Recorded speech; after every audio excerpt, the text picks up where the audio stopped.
हूँ ताजमहल का कारीगर। आज मैं आप लोगों को ताजमहल के निर्माण के बारे में पूरी जानकारी दूंगा। कृपया चैनल को सब्सक्राइब करें और पूरा वीडियो देखें।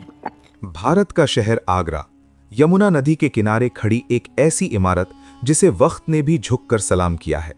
सफेद संगमरमर का ये वो सपना है जिसे एक बादशाह ने अपनी महबूबा के लिए हकीकत में बदल दिया। दुनिया इसे ताजमहल कहती है, लेकिन इतिहास के पन्नों को अगर गौर से पढ़ा जाए तो ये सिर्फ एक इमारत नहीं बल्कि पत्थर पर लिखा गया एक आंसू है जो वक्त के गाल पर जम गया है।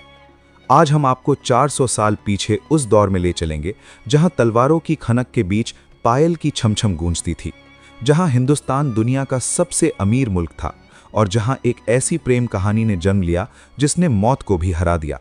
लेकिन क्या ताजमहल सिर्फ प्यार की निशानी है या इसके तहखानों में मुगल सल्तनत के कुछ ऐसे काले सच दफन हैं जिन पर बात करने से आज भी इतिहासकार कतराते हैं?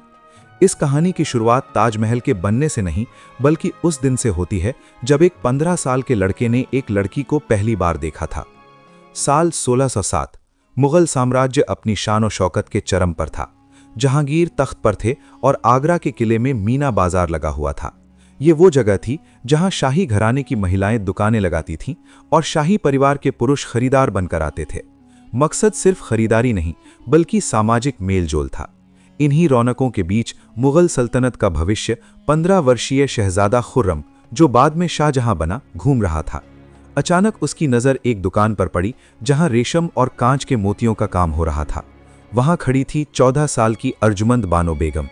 इतिहासकार कज़विनी और लाहौरी लिखते हैं कि वो पल किसी जादुई घटना से कम नहीं था। खुर्रम ने जब अर्जुमंद को देखा तो उसे लगा कि उसने बाजार में नहीं बल्कि जन्नत के किसी हूर को देख लिया है। कहा जाता है कि खुर्रम ने अर्जुमंद से एक कांच का टुकड़ा, जिसे अर्जुमंद ने हीरा कहकर मजाक में बेचा था, 10,000 रुपयों में खरीद लिया था। ये उस जमाने की इतनी बड़ी रकम थी कि आज के करोड़ों रुपयों के बराबर है। खुर्रम, जो अपने दादा अकबर का लाडला था और बेहद गंभीर स्वभाव का था, पहली बार अपना दिल हार बैठा था। खुर्रम तुरंत अपने पिता जहांगीर के पास गया और साफ कह दिया कि वो शादी करेगा तो सिर्फ अर्जुमंद से। लेकिन शाही शादियां सिर्फ प्यार से नहीं, सियासत से तय होती थीं। अर्जुमंद नूरजहां जहांगीर की पत्नी के भाई आसफ खां की बेटी थी। ये रिश्ता मुगल दरबार में नूरजहां के गुट को बहुत मजबूत कर सकता था। सगाई तो हो गई, लेकिन शादी के लिए ज्योतिषियों ने एक ऐसा मुहूर्त निकाला जो 5 साल दूर था। सोचिए, एक 15 साल का लड़का जो शहजादा है, उसे अपनी मोहब्बत पाने के लिए 5 साल का इंतजार करना पड़ा। इन 5 सालों में खुर्रम ने दूसरी शादियां भी की, जो कि एक राजनीतिक मजबूरी थी, लेकिन उसका दिल सिर्फ अर्जुमंद के पास था। आखिरकार 1612 में वो घड़ी आई, शादी हुई और अर्जुमंद बानो बेगम बनी मुमताज महल, यानी महल का नगीना। मुमताज महल कोई आम रानी नहीं थी, वो शाहजहां के हर सुख दुख की साथी थीं। चाहे वो शिकार हो, शतरंज का खेल हो या फिर जंग का मैदान, मुमताज हमेशा शाहजहां के साथ साए की तरह रहती थीं। मुगल इतिहास में ऐसा कम ही देखा गया था कि कोई बेगम बादशाह के साथ खतरनाक जंगी मुहिमों पर जाए, लेकिन मुमताज हर जगह मौजूद थीं। शाहजहां का उन पर भरोसा इतना गहरा था कि शाही मुहर, जिससे फरमान जारी होते थे, मुमताज के पास ही रहती थी। शाहजहां उन्हें मलिकाए ज़मानी कहता था। ये प्यार एक तरफा नहीं था, ये एक जुनून था। 19 साल के वैवाहिक जीवन में मुमताज ने 14 बच्चों को जन्म दिया, जो ये बताता है कि वे शारीरिक रूप से एक दूसरे के कितने करीब थे। लेकिन यही नज़दीकी उनकी मौत का सबब बनने वाली थी। 1628 में खुर्रम शाहजहां बनकर तख्त पर बैठा। मुगल खजाना दुनिया के कुल जीडीपी का लगभग 25% हिस्सा रखता था। सोने की नदियां बह रही थीं, लेकिन कुदरत को कुछ और ही मंजूर था। कहानी का सबसे दर्दनाक मोड़ आता है साल 1631 में। दक्कन, यानी आज का मध्य प्रदेश और महाराष्ट्र का इलाके में, लोदी ने बगावत कर दी थी। शाहजहां को उसे कुचलने के लिए आगरा छोड़कर बुरहानपुर जाना पड़ा। मुमताज महल उस वक्त गर्भवती थीं। ये उनका 14वां बच्चा था। हकीमों और सलाहकारों ने मना किया, लेकिन मुमताज ने अपने शौहर को अकेले जंग पर भेजने से इनकार कर दिया। वो भी बुरहानपुर गईं। 16 जून 1631 की वो काली रात बुरहानपुर के शाही खेमे में चीख पुकार मची हुई थी। मुमताज महल को प्रसव पीड़ा 30 घंटों से हो रही थी। बच्चा तो पैदा हो गया, लेकिन मुमताज की हालत बिगड़ती गई। अत्यधिक खून बहने की वजह से उनका शरीर ठंडा पड़ने लगा। शाही हकीम वजीर खान ने अपने हाथ खड़े कर दिए। खबर शाहजहां तक पहुंचाई गई। बादशाह नंगे पांव बेहवस होकर हरम की तरफ दौड़े। जब वो मुमताज के पास पहुंचे तो मुमताज की सांसें उखड़ रही थीं। उस जमाने के इतिहासकारों के मुताबिक मुमताज ने मरते वक्त शाहजहां से 2 वादे लिए थे। पहला कि वो दोबारा शादी करके और बच्चे पैदा नहीं करेंगे ताकि उत्तराधिकार की लड़ाई ना हो, और दूसरा कि वो उनके लिए एक ऐसा मकबरा बनवाएंगे जैसा दुनिया में किसी ने ना देखा हो। 17 जून की सुबह मुमताज महल ने शाहजहां की बाहों में दम तोड़ दिया। मुमताज की मौत ने दुनिया के बादशाह को तोड़ कर रख दिया। कहा जाता है कि शाहजहां उस कमरे में गया और उसने खुद को अंदर से लॉक कर लिया। 8 दिनों तक वो बाहर नहीं आया, न उसने कुछ खाया न पानी पिया। बाहर सिर्फ उसके रोने की आवाजें आती थीं। जब 8 दिन बाद दरवाजा खुला तो जो शख्स बाहर आया उसे पहचानना मुश्किल था। 39 साल के बादशाह के बाल और दाढ़ी जो पहले काले थे, गम के मारे सफेद हो चुके थे।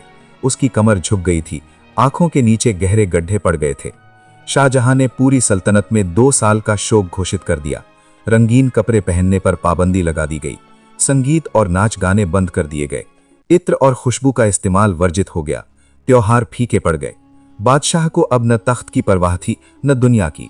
उसे सिर्फ एक ही चीज का जुनून सवार था, मुमताज का वादा, एक ऐसा मकबरा बनाना जो कयामत तक उसकी मोहब्बत की गवाही दे। मुमताज को शुरू में बुरहानपुर के जैनाबाद बाग में अस्थायी रूप से दफनाया गया, लेकिन शाहजहां जानता था कि बुरहानपुर में वो भव्यता नहीं आ सकती जो वो चाहता है। 6 महीने बाद मुमताज के ताबूत को सोने के बक्से में रखकर हजारों सैनिकों की सुरक्षा में वापस आगरा लाया गया। अब शुरू हुआ दुनिया के सबसे बड़े आर्किटेक्चरल चैलेंज का दौर। शाहजहां ने अपने दरबार में ऐलान किया कि उसे एक ऐसा नक्शा चाहिए जो इंसानी सोच से परे हो। दुनिया भर से तुर्की, फारस, इटली और हिंदुस्तान के कोने कोने से आर्किटेक्ट्स और डिजाइनर्स को बुलाया गया। क्या ताजमहल का डिजाइन किसी एक आदमी ने बनाया था? अक्सर उस्ताद अहमद लाहौरी का नाम लिया जाता है, लेकिन मुगल रिकॉर्ड्स बताते हैं कि ये एक टीम एफर्ट था। शाहजहां खुद इस प्रोजेक्ट का हेड आर्किटेक्ट बन गया था। उसने अपने पूर्वजों की इमारतों की कमियों और खूबियों को परखा। हुमायूं का मकबरा दिल्ली से उसने डोम और 4 बाग स्टाइल का आइडिया लिया। अकबर का मकबरा सिकंदरा से मीनारों का आइडिया लिया और एतमाद-उद-दौला का मकबरा से पिएत्रा ड्योरा और सफेद संगमरमर की प्रेरणा मिली। शाहजहां ने इन सब को मिलाकर एक ऐसा डिजाइन फाइनल किया जो सिमेट्री का मास्टरपीस था। आगरा में यमुना नदी के किनारे एक जमीन का टुकड़ा शाहजहां को पसंद आया, लेकिन ये जमीन मुगल सल्तनत की नहीं थी, ये जयपुर के राजा जय सिंह की थी। शाहजहां इतना भी क्रूर नहीं था कि जमीन छीन ले, जैसा कुछ लोग मानते हैं, बल्कि दस्तावेज दिखाते हैं कि शाहजहां ने इस जमीन के बदले राजा जय सिंह को आगरा शहर के बीचों बीच 4 बड़ी हवेलियां दी थीं।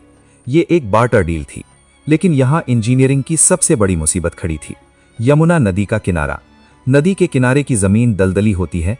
इतनी भारी इमारत जिसका वजन लाखों टन होने वाला था, वो ऐसी जमीन पर टिक ही नहीं सकती थी।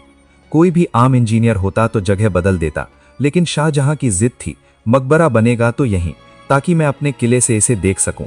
तो मुगल इंजीनियरों ने 1632 में एक ऐसी तकनीक का इस्तेमाल किया जो आज भी मॉडर्न इंजीनियरिंग को हैरान कर देती है।